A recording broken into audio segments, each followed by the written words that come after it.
tayinlanmasdan ham chiqding, to'g'rimi? Shunda ko'chadan zaminga chiqding.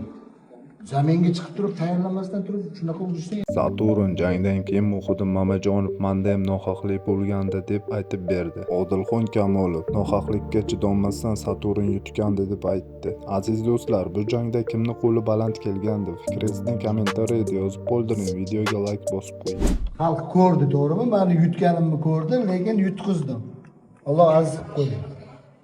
O'ylanma. Aka, sizning jangingizda ham shunaqa bo'lgandi. Hayır, shunaqa bo'lish kerak ekan. Ikki raund Mana endi hozir 3-chi jangda Xudo xolasa bu 3 marta o'shaman mana. Hali necha kun tayyorlanding? 9 mart bo'lgan. Ha, tayyorlanmasdan ham chiqding, to'g'rimi? Shunda ko'chadan zaminga chiqding. Zaminga chiqib turib, tayyorlanmasdan turib shunaqa urishding, ertaga tayyorlansang, o'ylab ko'rib. Xullas, biz uchun, xalq uchun, Xalq uchun yutding. 6-0. Bu просто sifra, u raqamlarga qarama. Ha.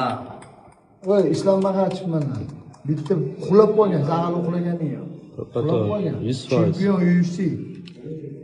U yutqizmaydiganlar bo'ladi, bitta, ikkita. O'zi joyi kelsa, ular ham yutqizadi. Saturn Kamil jangida kim yutdi seni fikringcha?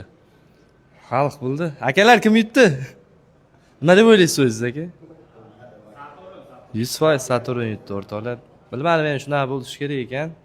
Saturnda o'rinda bo'lganda Aktagon bilan qanaqa gaplashishni bilardim-ku. Mayli. Vaqt ko'rsatadi. Zo'r bo'y bo'ldi, yaxshi bo'ldi. Media sportchiga nisbatan misol yaxshi ishladi, lekin bu jangda Og'abek yutuvdi. Qadrdonlar, Saturn yutdi deganlar kommentariyani banglatdilar bo'ldi. Afsuslar, muhokama qilish kerak. Chunki bu shunday qolish kerak emas. Sog' bo'linglar, charchamayman.